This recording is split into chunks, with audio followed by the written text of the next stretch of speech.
Good morning and welcome. So good to see so many people this morning, and I think that more are going to jump on as we go. Um, we're delighted to have you join us for about a 45-minute conversation.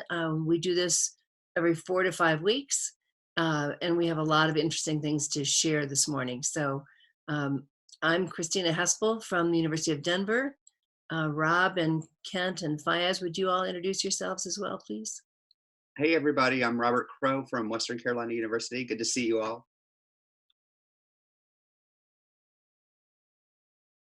Kent Seidel, I'm at University of Colorado, Denver. Hi all, Fayaz Amiri, University of Denver, Graduate Research Assistant. Wonderful, thank you. I'd like to have our other participants introduce themselves as well, please. Hi, I'm Carmelita Lam, and I'm at the University of Mary, which is right on the Missouri River here in Bismarck, North Dakota. I'm Sarah Curry. I'm at North Dakota State University. Hi, I'm Maida Finch. I'm at Salisbury University on the Eastern Shore of Maryland, and it's rather noisy where I am, so I'm going to go back to muting myself. I'm Brad Bazell at Radford University in the southwest corner of Virginia. And I'm Hans Klar at Clemson University, just a few hours south of Brad. I'm Jim McIntyre. I'm at the University of Tennessee at Knoxville.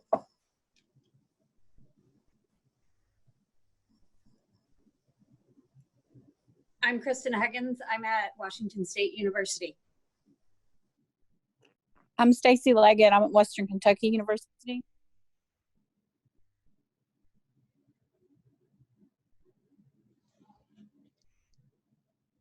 I don't know if it's my turn, but I'm Jared Farley, and I'm an elementary school principal in Hermiston, Oregon.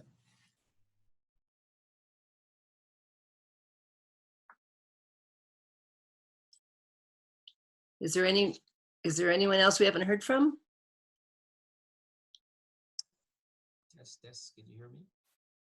Yes. Yes. University. I think I only have audio going, not sure with my camera, but I can hear and see everyone else. That's great. And can you turn your volume up just a bit, please? Sure, I'll try to do that. And if you'd repeat who you are and where you're from. Lester Archer from Western Kentucky University. Wonderful. Thank you. Well, we're delighted to have you all this morning. Here's just a brief overview of our agenda for the day. There's some really exciting things that are in the works, and we're delighted to have you all join us today so that we can talk about the changes and the opportunities that are going to be available to all of us. Rob, would you talk a little bit about what we've learned in this launch phase, please? Sure, Christina. Well, we've learned that they are giving us the wrong information. It certainly does not take 3 months. It takes more like 2 years. I think we're atypical.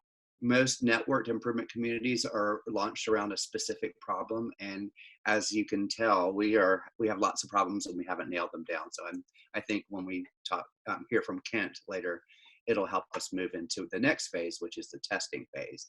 The launch phase is supposed to take from 3 months to 12 months, but we've been launching for quite some time now. We're excited about moving into the testing phase next.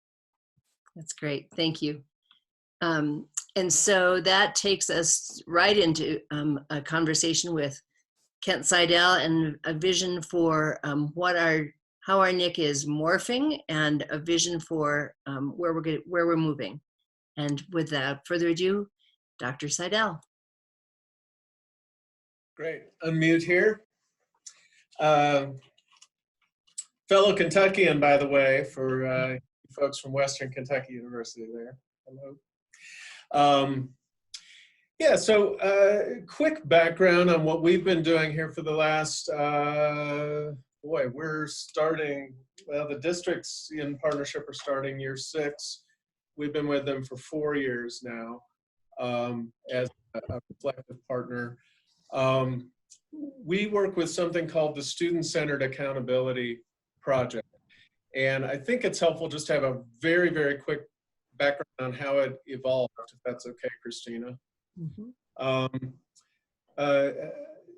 A number of years ago, through the Colorado Rural Education Collaborative, a bunch of rural sites got together, mainly finding the state accountability system to be really unhelpful to them.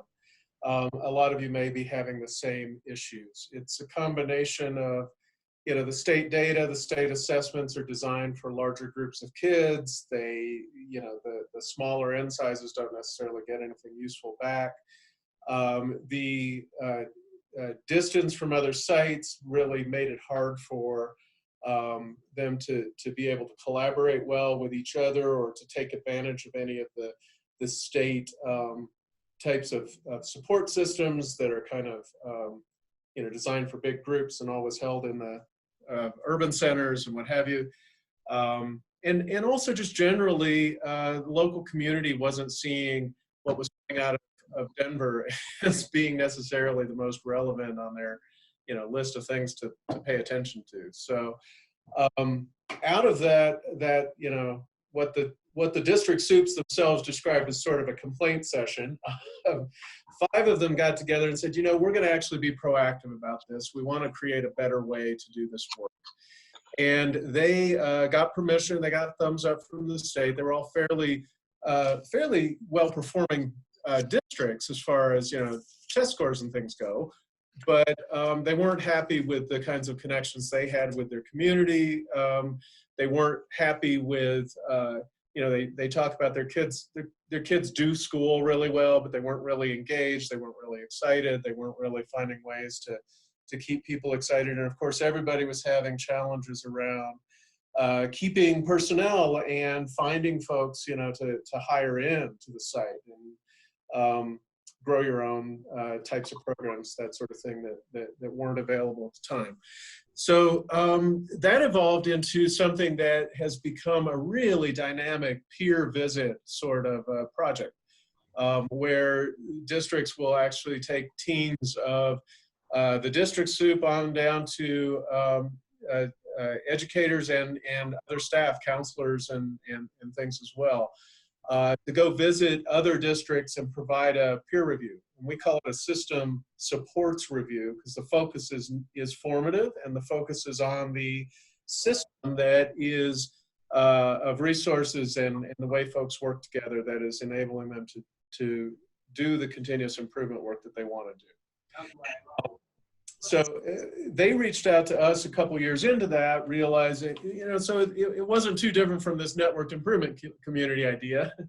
They reached out and they realized they needed some tools that would help them get more reliable and usable data. So we kind of think about both. We want reliable data so that you're getting good evidence, but we also want it to be usable. We want it to be timely. We want it to be directed and connected to the things that are the focus of the work. We want it to not take a whole lot of time to collect. We want it to be able to really get something useful out of the effort. So these systems site reviews, just to get a picture of it, somewhere between 20 and 40 people from other districts descend on the host district for 1 to 2 days. In advance of that, we've got a whole structure for looking at documents and curriculum plans, whatever. We've done surveys of kids, families, and teachers, and those are all designed to kind of provide a 360 view, if you will, of the learning climate, learner dispositions, and supports for the kids and families. And they also then have, when they're there, they visit all of the classrooms. They use a look-for system that we have designed with them that all works on their phone and captures all the data and summarizes it up in real time. They also conduct focus groups with kids and with parents and with staff. They do administrator interviews, and then they go through a whole process of taking that from individual to teams to a big summary of findings that is delivered in time at the end of the day or 2 days to the district leadership team. So they've got this really valuable, useful process that is getting feedback from peers over time, and also is proving to be some of the best professional development that any of these folks have done, because they're actually, by being in different sites and by looking at the data in some really nice structured ways, we're finding that, and we know this because we've been interviewing dozens and dozens of folks to, and we also meet with this whole group every summer to look at what was used and to make all of the tools and processes better for the next year. Just the ability to engage in that in a really professionalized way is something that is unfortunately fairly unique, but really, really valued. So we've got a lot of our district partners now who this is the professional learning that they anchor all of their work through the year. That's the in-person version. Our hope here is to structure this in ways that it can really be valuable to folks anywhere through this NIC and the UCEA Rural Center that Christina and Rob are working on in particular, and to be able to expand the network so that, you know, we've got kind of a system level work, but then there's local, which could be a classroom, it could be a school, it could be a district, that work on what we're calling affinity topics. So the roll up your sleeve stuff, and we've seen this a lot, we've got groups that are, you know, we need to work on updating our curriculum and aligning it and making it more relevant to our local stuff, for example. You can network together several sites that are doing that work so they can all benefit from each other's learning and be reflective friends to each other as they do that work. That's the big goal. So I'll pause on that for discussion, whatever, before we get into where we're talking about trying to make some of this usable and accessible for anyone in the network. Thank you, Kent. I should add that something that that changed our thinking since we first launched the NIC about almost 2 years ago. We've been asking people to identify their particular complex, persistent problem of practice within their own little node. And we've had examples, for example, one of the nodes with which Hans Klar, and I think that Hans has been working with, worked for almost a year, and they figured out that they were identifying a symptom and not the problem of practice. So the hub members meet monthly with Carnegie, who loans us their networked improvement learning system. And they said to us, you know, you're really not a NIC, you're a network. And at first we were sort of offended, and then we stood back and listened. And because we don't every one of us on this, and not only on this webinar, but throughout the network, are working on different, some are similar and some are different sorts of problems of practice. So in talking with Kent and hearing what these rural superintendents had developed, it's so powerful because it's not a top-down piece. One of the most important learnings that's coming through our RISL NIC is that we know that as university faculty, we're not the experts. Jared has his boots on the ground in the field, and that's where the improvement is happening. So people in the field are the experts, and they're informing each other at no cost about what's working and what they're trying and what they've learned from that. And they're informing academics, which is a wonderful and unusual shift, so that we can, we as people who are researchers can adjust our instruction, for example, when we work with people that we're preparing to go out into the field. And we know that in rural spaces that context certainly matters. So being able to hear, it's not all generalizable or transferable, but there are great things that certainly can be used in more places than one. So let's open it up to questions from our participants for Kent.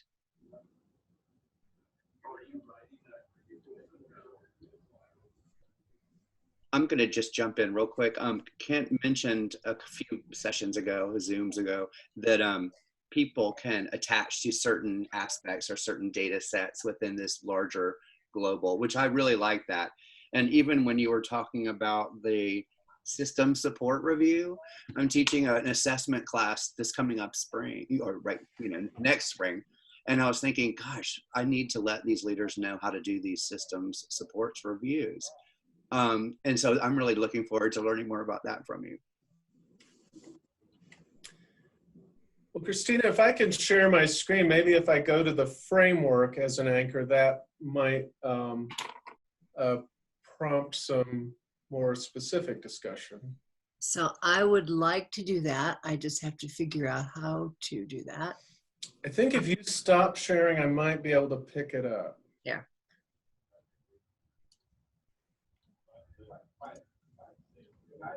I've paused share.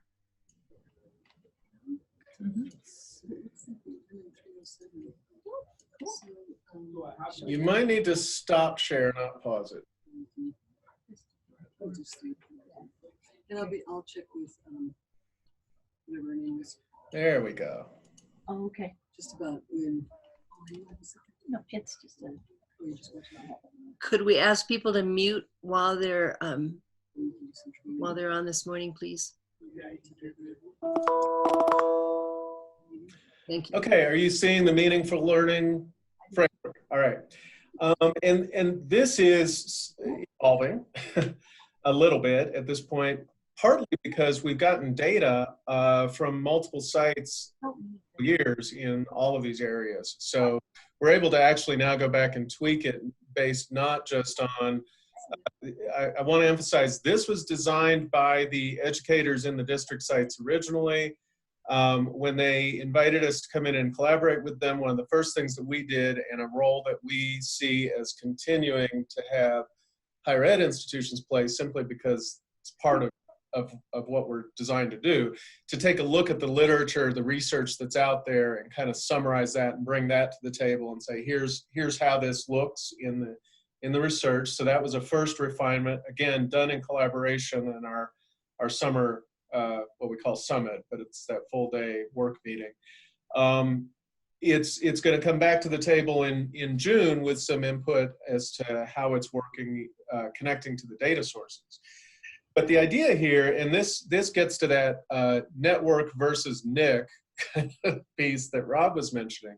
This is a common conversation framework, if you will, for a network. So all of these aspects, this is research-based. There are different put these things on a chart if you wanted to. None of that really matters very much to us.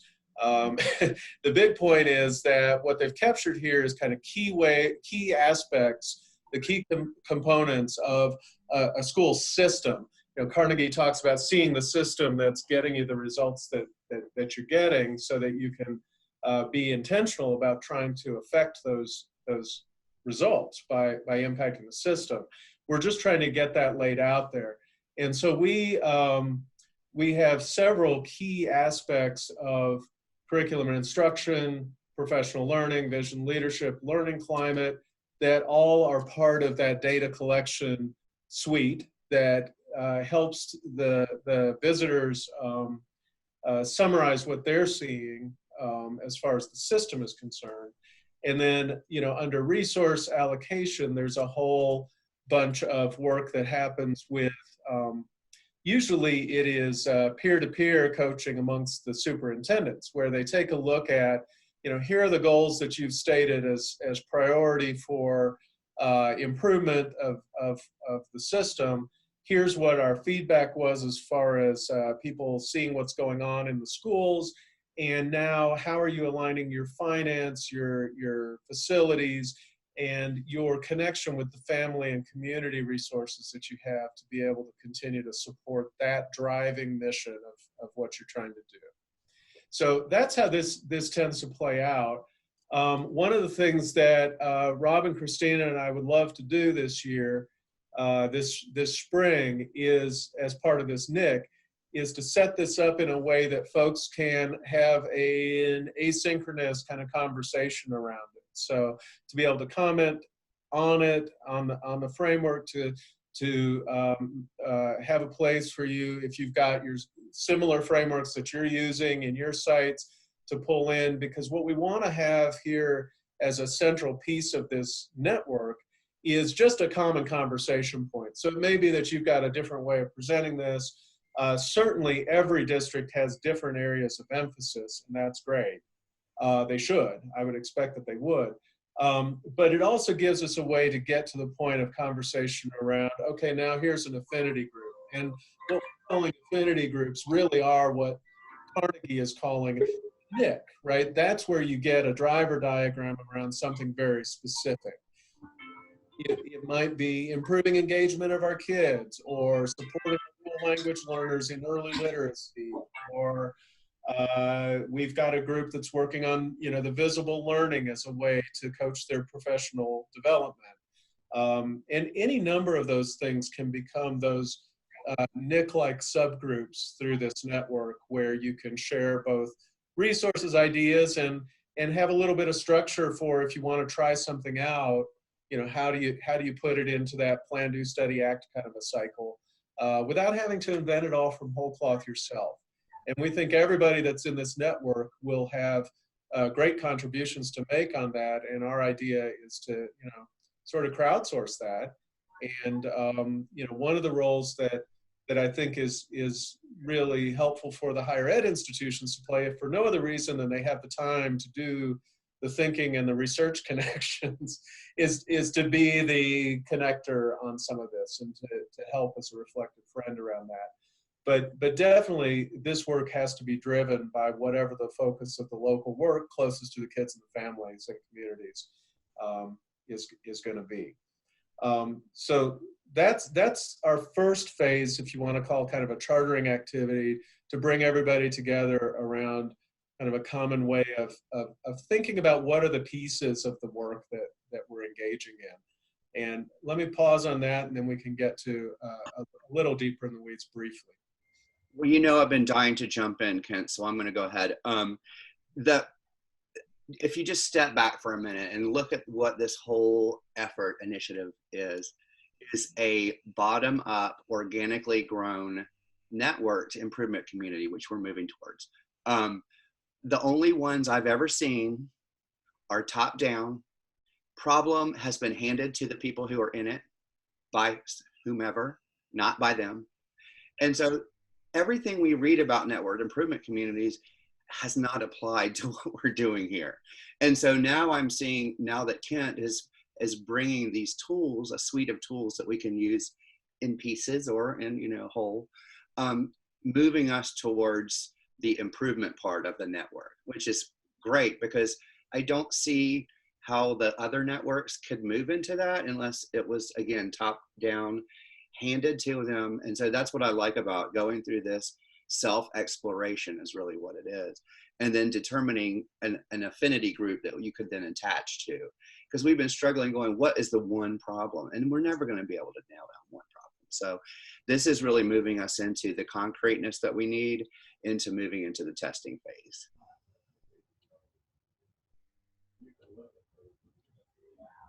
Talking while on mute, sorry.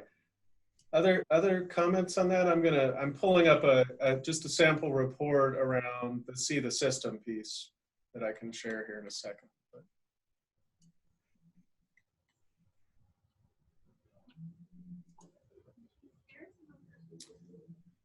All right. Kent, there's a question about what the role of the university faculty is in your work. Great question. Actually really different from a lot of research practice partnerships. We're really familiar with a lot of those. Usually that entails a university coming in and saying, hey, we have the answer, or we're going to work with you to design something that will be your answer and do the research. The role of the university faculty, myself, Julie Oxenford O'Brien, who's worked extensively over the at least last 10 years as kind of a go-to professional development coach for the state and a lot of these rural districts. Actually, it's her connection that with some of these districts that had them reach out to us in the first place.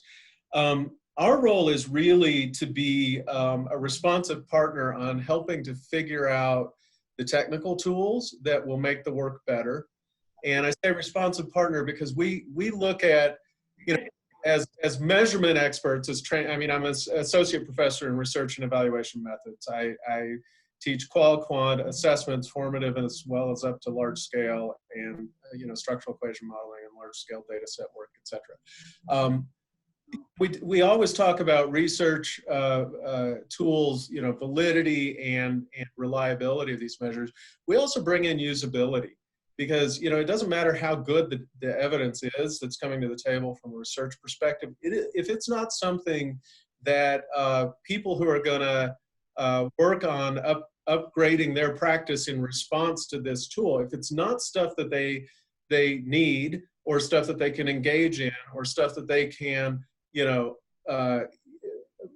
readily interpret for moving their work down the field there. Sorry for the sports metaphor a bit, but it doesn't make any difference. It might as well just, it's truly academic in the worst sense of the term. So that's been a big piece of this. We came in and said, okay, what do you want? What are you trying to do? This is awesome. Let us first kind of dig into the literature and see what's already out there, and how are different places, different researchers, what's the history of this evolving? Is there anything that looks like it's really promising practices? Are there things that are showing up as don't do that? We try to do that summary. We actually tie it in with our university faculty in our EDD preparation, because having leaders engage with the research is a key role, key goal of our leadership programs. And we'd rather have them do that not in a traditional academic, lit review way. We'd rather have them do it as part of this, the closest thing to what we're doing is what the medical folks would call translational research, right?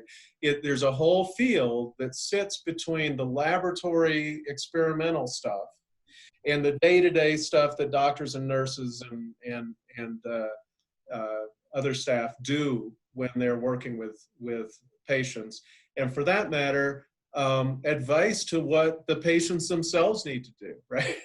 And I think those patients, not to use a deficit model, are being responsible for their health is really analogous to how we want learners to be responsible for their learning, and to be able to not just, the benefit from the research is not just leaders, but all the way down to figuring out better ways for kids to be engaged and to drive their own learning forward with their families.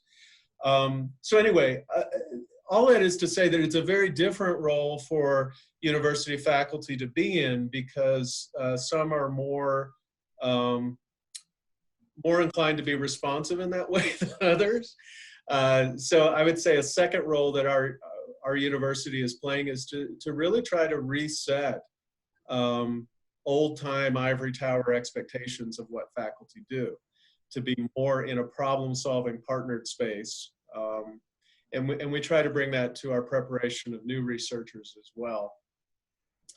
The final thing that we do is really to be a reflective friend in thinking about how to prioritize and bring deeper inquiry tools to a problem of practice. So some things you can change right off the bat, and it's just a matter of recognizing and seeing the possibility, and that comes out of the networking anyway. And that's great. Some things need a comprehensive plan.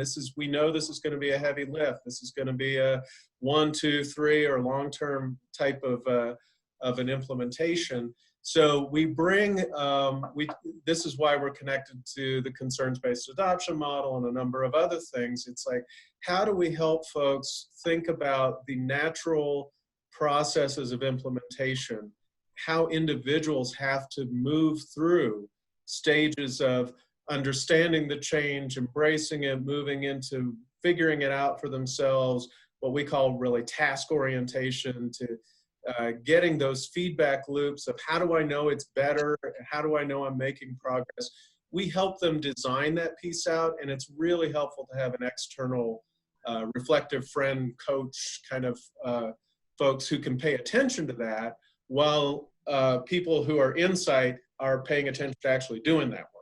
So we're a planning friend as well. So I'd say lots of technical assistance, trying to get more people to be able to be helpful, and really being a coach on the side to those ongoing continuous improvement efforts. You all are seeing one of our charts. This is a report of a student survey. This is just a small piece of the report. This is behind the scenes. But really, this comes out with comparison things and a whole, we don't ever provide results without how do you think about what you're looking at. So this actually goes hand in hand with a process piece about what do you pay attention to. We also give a little bit of it, and I'm not showing it to you because I don't want to unmask the partner. In fact, I'm going to stop sharing at this point. But actually goes along with a cover sheet around here's what seems to be different, here are the things that are standing out. Boy, we've looked at a lot of these, and isn't it unique that, well, we just had one now that the girls' responses were uncharacteristically lower than the boys' responses in high school on certain items, which made us wonder if there's like some social media bullying going on. So, you know, it's really practical kind of interpretive stuff that goes along with this, with the process. We also have a whole process for how to think about this set of systemic data. And it isn't evaluative. It goes to a place of how do you understand the extent to which the people who ought to be paying attention to this thing are paying attention to it, and how far along have they gone as far as really getting expert and making this a part of their regular work. So it's really it's a formative implementation type of an approach to it, and that seems to have taken a lot of the evaluation, competition, blame sort of stuff out of the mix. So we think that's promising. And again, I want to emphasize we're bringing this, as well as hopefully a lot of other stuff from other sites, you all, to the table. The whole goal here is for all of us to share best ideas. This is just one example that we wanted to put out there, hopefully as inspiration. So.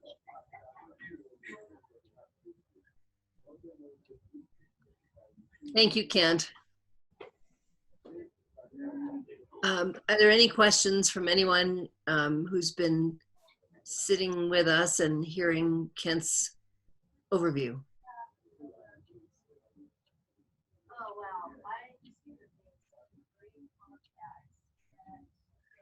So it's a lot to absorb. And one point that I want to emphasize that Kent just suggested is that this process has worked very successfully for the SCAP group. Many of you may have wonderful processes of your own. Dr. Klar, for example, has written extensively about his work in coaching. And so Jared coaches because he is a principal. So there's a lot that we can learn from each other, and that's really the beauty of the NIC. So we believe that by focusing all of our work around this conversation starter, if you will, that we'll start finding far more commonalities of the problems of practice than we thought we had.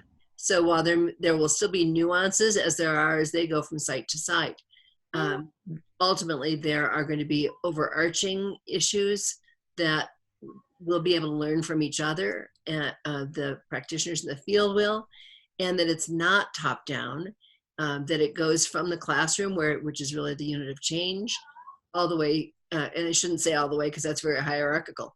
On a horizontal plane, it goes on a continuum that includes superintendents and teachers and families and students, which is pretty exciting.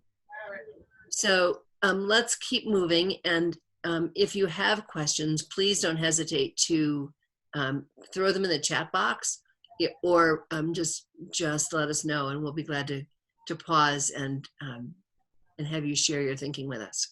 So Rob, I'd like you to talk, if you would, about the challenge of the one driver diagram. Sure. This is just functional, and maybe we can overcome it as a group. But as of like right now, we just found out because, back up, because we were in the launch phase for so long, we did not know the functionality that opens up once we have been deemed in the testing phase. So they actually have to flip a button and more functionality opens up. In talking to those folks at Carnegie, they let us know that there's only one driver diagram.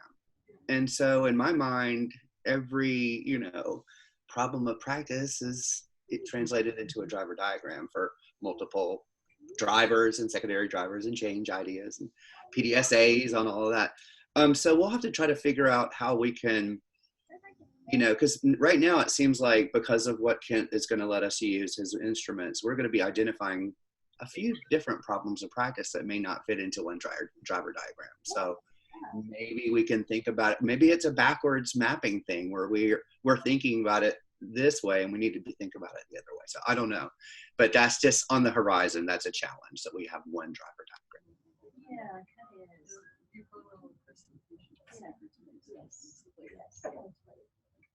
Sorry, no, that's it was kind of funny because we just finished. I knew it would happen that way. I know. So thank you, Rob. That it's a challenge and an opportunity. And so problems are our friends. That's why we all work in rural spaces, because we rise to the occasion with challenges like that. So well, it has made me think about this in a different way. So that, like you said, it's good. Yeah, thank you. So now we really want to hear from you all. What's working? Do you have a network? Do you have some partners? What's working, and what are you wrestling with? I don't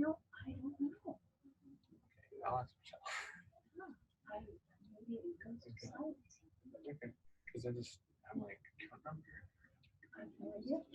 I guess I'll share one of the things that, so my name is Jim McIntyre. I'm at the University of Tennessee, and we are facilitating 2 cohorts of about 50 rural school principals in what is called the Tennessee Rural Principal Network. And I think one of the challenges, and it speaks a little bit to what Kent was talking about, and I'd love just others' insight on it, is getting the balance right between theory and practice. So, we obviously have a lot of research that we can bring to bear. We have a lot of sort of models and conceptual frameworks that we can bring to bear on this work. But at the end of the day, our principals are also working in schools and living life and in their school building. And so trying to find the right balance, and Kent, I think you spoke a little bit to this, between, we can bring, we can give them lots of books to read and journal articles and things like that. How do we make that real for them? So I think that's part of the struggle we're working through, and I think hopefully finding that balance appropriately. But it's always, for us, making the theoretical practical, and finding that right balance for us has been one of the things we grapple with. I really appreciate that. That's really key to when we say we're being responsive partners around the research. That's part of what we're trying to do. So obviously you've got to build a sense of, you've got to build a relationship and sense of trust with the site, so that when you do come back and say, hey, here's what we found, they know that, that's solid advice. But by connecting in with our prep programs, and that might be people who are inside who have carved out special time to do this deeper thinking. We don't want that to go to waste. So we don't want to give them busy work, and that if anything we can do to make it contextual for them is great. but also to be able to build resources that are more broadly shareable.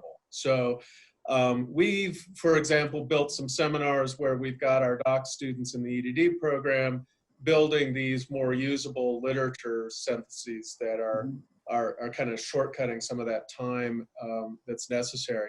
You know, it's in no way saying that folks who are out not in a doc program can't do this. It takes hundreds of hours to do it really well. So we're trying to into a system and say, you know, what are the things that universities do well, just because of how we've got our time structured and our resources and things like that, that can contribute in appropriate ways and not get out of our lane as far as who's driving the on the ground work. So that's a really important piece. The other thing that you know, get on a Carnegie Nick and criticize Carnegie, but I've said this in loving ways to, you know, those folks too. It's a great 30,000 foot level. We find that there are a couple of key places that it misses that are not easy challenges to wrestle with. And so that's where we put our energy. First is strategic thinking about research, making decisions about when do you need to go deep. So the direction we've been taking on this is kind of thinking of organizations as we think of learners. Change is learning and continuous improvement is learning. And organizations have a zone of feasible innovation, just like learners have a zone of proximal development. So, you know, how do you help leaders think strategically about what's my system ready for? How do I work to, you know, build its capacity to be ready for next steps? And at what point is something worth the effort to bring the research to the table? Sometimes you can just visit, get a good idea, sit down with your team in an afternoon and figure out what you want to do at home. But other times it is a longer term. So we're trying to unpack that with our partners in some really intentional ways. So if you're gonna dig into this, we want to make sure it's worth your effort. And that's a decision that really has to be made in collaboration with them. You know, the second piece is that technical assistance that we said. You know, Carnegie says, oh, find some good measures. Well, I mean, that's not hard to do. That's not cheap to do, and it's not easy to do. And it's time consuming at the very least. So we're trying to make that an easier lift with some of these resources and to be able to plan together. The only other thing I would like to throw out there just for consideration of the university researchers, so much of the research has been done in particular contexts. That's something that we really try to unpack as well when we look at this. And some of it is really subtle. And I'll give you an example of those student surveys that you just saw. Those were pulled from a variety of open source or permission-oriented places intentionally, because we want this to become common source and available to whoever without having to pay a vendor for it. But a lot of those mindsets and grit and, you know, any number of concepts that have shown up in the literature have been researched as a construct that the researcher came up with and went in with an instrument to find it. And it's not that it wasn't legit, but it's really interesting that when we pulled all of those separate research pieces into a similar place and got the data from the same source, the constructs did not play out in that same way.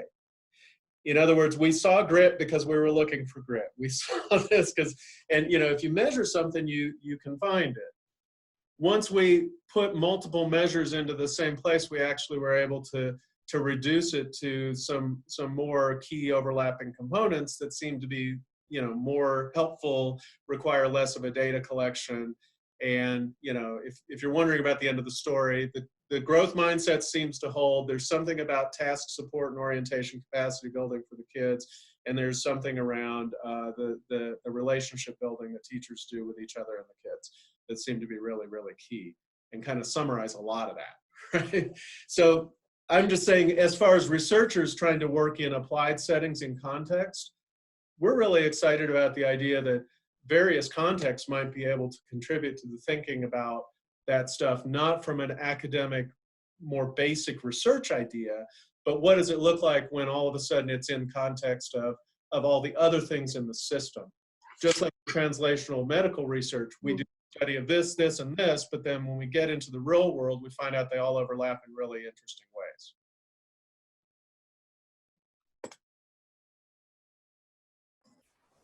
Thank you.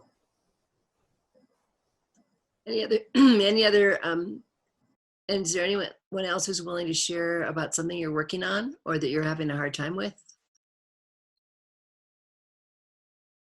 One of the things we've discovered here working with a principal in South Carolina that I think relates to what James and Kent were both saying is my grad student Parker and I worked with the principal and her leadership team to go through an action research process. And after some time working with them, they became very comfortable with the process. So that was, I suppose, what was working well, and we would deem that a success. They've really taken it to a new level, though, and they describe it as just the way they do business, the way they think about change now. But they're in the process of doing that. They're greatly shortchanging the process and shortcutting the process. To the extent to which they're shortchanging it, we're not sure, and I think that's something we need to look at because they've adapted the process and they've made it their own, which is wonderful. They're internalizing it. However, we're wondering to the extent it's still as effective when you don't actually go through each process as you originally learned. And it's becoming more of an issue for us because this particular principal is very interested in working with other principals in her district to share what she's learned with them. So it's something we're considering and going to give more attention to as we go forward with them.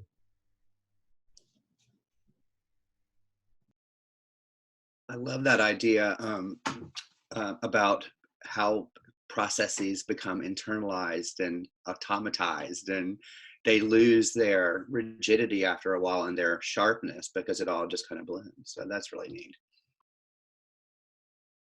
I think this is also where that technical measurement assistance becomes really important. If you've got that process, depending on what it is you're applying the process to, you want some iterative kind of feedback loop measures that can, really keep it on track, as well as how do you tie that in your theory of change to your outcomes that you want to see. And that's where I think that that's where we're seeing we're moving. Our folks have gotten they've built their evidence literacy amazingly well. They're thinking about the regular SSR participants thinking about evidence and reasoning from evidence is as good as I would like to see from our doc students, and I wish a lot of them would actually get to that level. We're working. So that's awesome, and this idea of how do I get strategic thinking into it. But if you tackle something new, there's still some advice about what would be best measures for us to check our work as we go, and to see if we've made an impact over time. And so you shift into different roles, in my experience anyway, as far as that reflective partner coach. What can we bring to the table?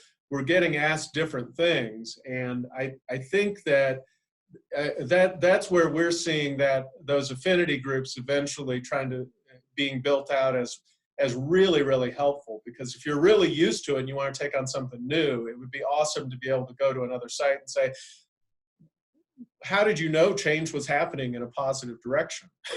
What were your markers for tracking your work as you went?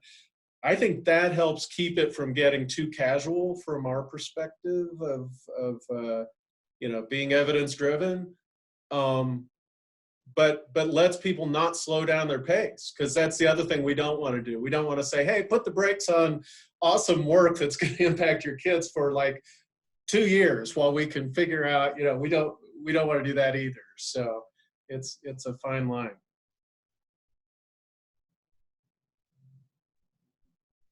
Something we can all wrestle with together. Thank you. Hans, for sharing that with us, and Kent for your thinking. I think our conversation, I hope that this conversation will prompt some more thinking as we leave this webinar and go back into our work. And for example, there's been a question on the chat box asking us to please upload some references on translational research, and we'll be happy to do that. So thank you. Let's go on to, we've just talked about so the difference between an affinity group and a structural group is that a structural group is more either job-alike or site-alike.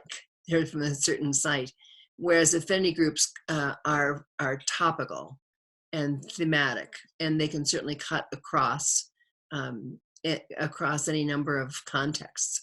So we're, I think, more interested in identifying affinity groups. Remember, we've been asking for problems of practice, and that's really what we've been trying to get at, is trying to figure out what's the affinity among a group of people and across a group of people, and what's working for them, and where are they having a hard time, and how can we learn from each other.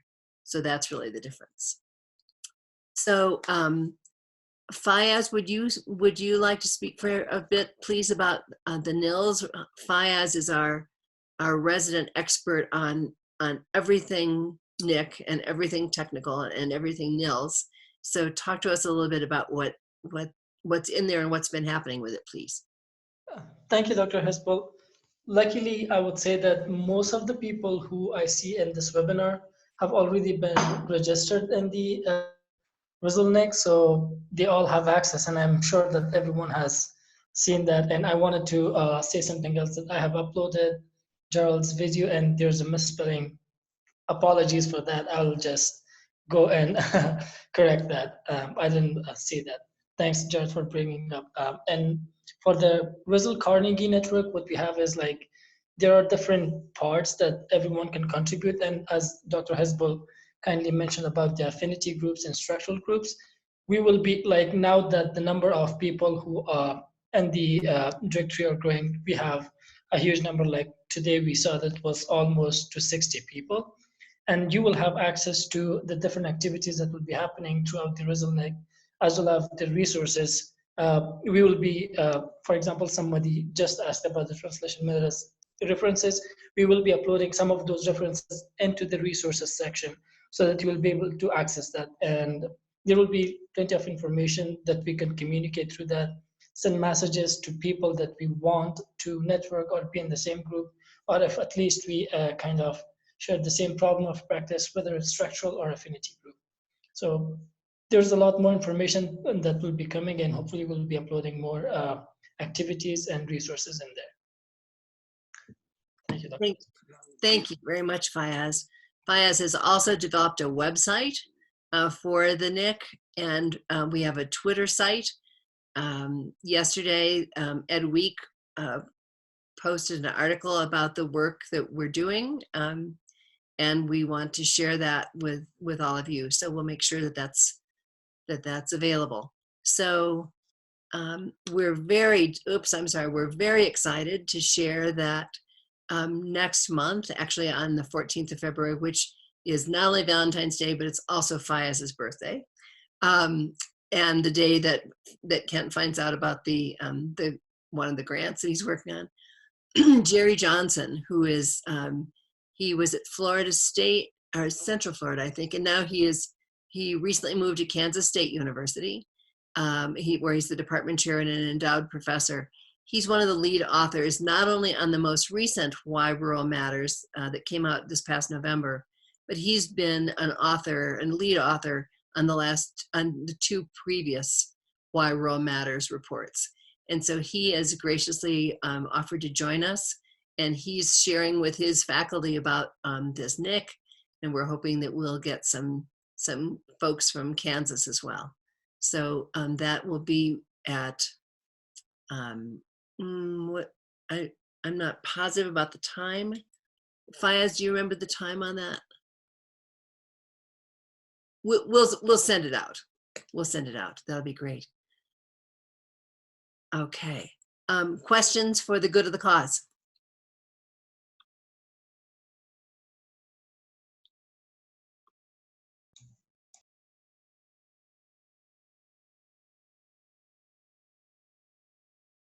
Well, then thank you very much for joining us all. Kent, thank you so much for walking us through kind of a paradigm shift on networked improvement communities and their application in the field, which is really exciting.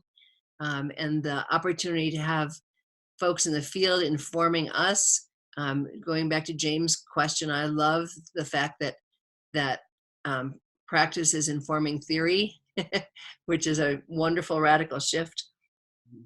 So we appreciate you being here. If you have questions that come up after the webinar is over, don't hesitate to email any of us in the hub, or you can actually do it through the NILS if you'd like as well. And we'll look forward to seeing you in February. Thanks, everybody. Thank you so much. Thanks, everybody. Good to see you all. Appreciate it. Thank you. Bye. Bye-bye. Thanks for coming.